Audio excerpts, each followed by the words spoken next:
Welcome to Omega India TV news. Komaram Bheem Asifabad జిల్లా కాగజ్ నగర్ మండలంలోని బోడపల్లి గ్రామంలో బీఆర్ఎస్ మాజీ శాసనసభ్యులు కోనేరు కోనప్ప బలపరిచిన సర్పంచ్ అభ్యర్థి కల్లెపల్లి రాజన్న మాట్లాడుతూ బోడపల్లి గ్రామ ప్రజలు గత 25 సంవత్సరాల నుండి నన్ను సర్పంచ్గా ఆదరించారు. ఇప్పటి వరకు గ్రామంలో అనేకమైన అభివృద్ధి పనులు పూర్తి చేశామని అన్నారు. ఇప్పుడు కూడా ఇంకా గ్రామ అభివృద్ధి చేయడానికి గ్రామ ప్రజల సేవ కొరకై మళ్లీ బరిలో దిగాను.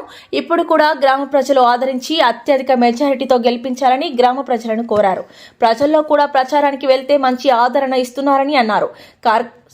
ఈ కార్యక్రమంలో గ్రామ ప్రజలు ఎగ్గి గొల్లయ్య, ఏలేశ్వరం శ్రీనివాస్, తగినపల్లి అశోక్, ఐలవేణి గణేష్, తగినపల్లి విఘ్నేష్, ఎగ్గి రాజు, గాండ్ల సంతోష్, గడప తిరుపతి మరియు తదితరులు పాల్గొన్నారు. మేము గ్రామ ప్రజలకు రాజన్న ఎలవేని సేవలు చేస్తున్నాం 30 years నుండి. మళ్ళీ కూడా ఆయనకి మాకు రావాలని మేము ప్రజలందరం కోరుకుంటున్నాం. ఆయనే మాకు రావాలి, ఆయన వల్లే మాకు న్యాయ అభివృద్ధి జరుగుతుంది.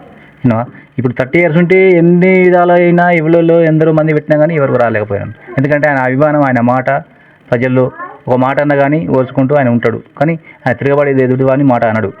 ఆ పని కూడా ఆయన ఒక ఫోన్ కాల్ చేస్తే ఆయన మన ఏనట్టయినా కానీ దాన్ని వస్తాడు, ఇంటికి వచ్చి పని చేస్తాడు ఆయన. కానీ మాకు రాజన్న కావాలని మేము మరి ఆయన ఎన్నుకున్నాం. ఆయన గెలవాలని మా కోరిక, మా స్పందన. పంచాయతీలు తెలియనిది ఏమనగా గత 25 సంవత్సరాల నుంచి రాయన్న సర్పంచ్గా ఎన్నో పదవి స్వీకరించి అన్ని పనులు అభివృద్ధిలోకి తీసుకొచ్చిండు. ఈసారి కూడా మనమందరము ఐక్యతగా కూడి గెలిపించి పనులు అత్యధిక మెజార్టీతో గెలిపించి మనం కూడా ఆశించుదాం అని అనుకుంటున్నాను. అంతే. కాగజ్నగర్ మండల్ బోడపల్లి గ్రామ పంచాయతీలోని బోడపల్లి గ్రామ పంచాయతీ నుంచి నేను కల్లెపల్లి రాజన్న. నేను ఈసారి సర్పంచ్ అభ్యర్థిగా బరిలో ఉన్నాను. బీఆర్ఎస్ పార్టీ తరఫున మాజీ ఎమ్మెల్యే కోనేరు కోనప్ప గారు బలపరిచిన వ్యక్తిగా అభ్యర్థిగా పోటీగా ఉన్నాను. గత 5 సంవత్సరాల నుంచి మా గ్రామంలో అనేక అభివృద్ధి కార్యక్రమాలు చేసినాము. మా గ్రామంలో మొత్తం సీసీ రోడ్లు కంప్లీట్ అయిపోయినాయి. నీటి సౌకర్యం గురించి కూడా మిషన్ భగీరథ నుంచి ఒక 3-4 ట్యాంకులు కట్టించాము. నీటి ఇబ్బంది కూడా ఏం లేదు. ఇంకా కొన్ని చిన్న చిన్న సమస్యలు ఉన్నాయి. ఏంటంటే వాటరు వెళ్ళిపోక, మురుగునీరు నీళ్ళ కాలువలు లేక సరిగా లేక ఒక చిన్న సమస్యలు ఉన్నాయి. కొంచెం బోర్వెల్ లేక కొన్ని అవి కూడా సమస్యలు ఉన్నాయి. ఇంకా అటువంటి సమస్యలు కూడా ముందు చేయడానికి మేము మా తరఫున చేస్తున్నాం. ఇప్పుడు మళ్ళీ ఏంటంటే మాకు కొంచెం చేన్లలో పోవడానికి కూడా కొంచెం ఇబ్బందులు ఉన్నాయి. అటువంటివి కూడా మరి మన గ్రామ పంచాయతీ తరఫున మేము చేయడానికి సిద్ధంగా ఉన్నాం. మరి ఇక్కడ అసలు రోడ్లు అనేటివి లేకుండే ప్రతి వాడలో సీసీ రోడ్లు కంప్లీట్ చేసినాం. ఇంకా అనేక సమస్యలు కూడా పరిష్కారమైనవి. అటువంటి మరి ముందుగా కూడా మేము ఇంకా కొన్ని సమస్యలు పరిష్కారం చేయడానికి మరి ఈరోజు మేము పబ్లిక్ కూడా వెళ్ళినా కూడా ప్రచారం చేసినా కూడా మంచి స్పందనే ఉంది.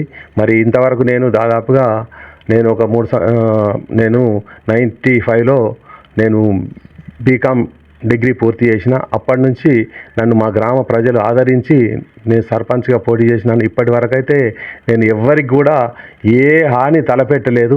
నాకు చేసిన వాళ్ళకి కూడా ఏం హాని తలపెట్టలేదు.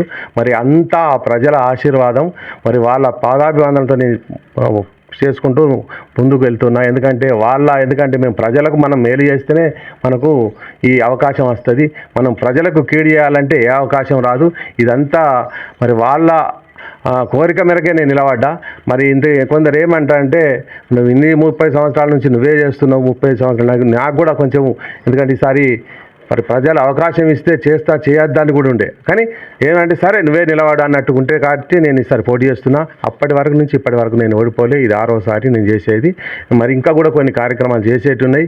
మరి మన పెద్దల సహకారంతో కానీ ప్రజల సహకారంతో కానీ మరి చేస్తానని ఈసారి నేను బరిలో దిగాను. మరి ఇప్పటి వరకు అయితే స్పందన బాగానే ఉన్నది. మరి ప్రజల్లోకి వెళ్తే మరి నేను కొందరు ఏమని అడిగినంటే మరి మీకు ఏమన్నా నేను అన్యాయం చేసిన అంటే మరి నువ్వు మాకైతే ఏం అన్యాయం చేయలేదు, మరి నేను ఏమని అడుగుతావా అని కొందరు నిలదీసిన ఆడవాళ్ళని కూడా మరి ఏమన్నా చేసినా అంటే మాకు నీకు మంచి చేయకుండా చెడైతే మాకు ఎవరికి చేయలే అని పబ్లిక్లో ఉన్నది. కాబట్టి నేను ఈసారి బరిలో దిగాను. యువతకు కూడా వాళ్ళకు కూడా కొంచెం అందరూ యువకులు ఎట్లా అంటే వాళ్ళు కూడా మంచిగా స్పందించి మాకు సహకారం చేస్తే వారికి కూడా ఏదైనా ముందు అవకాశాలు వస్తే వారికి కూడా ఏదైనా మంచి చేయూతనివ్వాలని చూస్తున్నాం. ఉన్నారు. మన ఇంతకుముందు చేసిన వాళ్ళు కూడా ఉన్నారు, వార్డ్ మెంబర్స్, మాజీ వార్డ్ మెంబర్స్ గతంలో ఇప్పుడు కూడా ఉన్నారు. బోడపల్లి గ్రామ ప్రజలందరూ ఈసారి కూడా నన్ను గెలిపిస్తారని నేను కోరుకుంటూ, మరి ఈ అవకాశం ఇచ్చిన పెద్దలందరికీ నా యొక్క ధన్యవాదాలను తెలియజేసుకుంటూ ముగిస్తుంది. సబ్స్క్రైబ్ చేసుకోండి ఒమేగా ఇండియా టీవీ.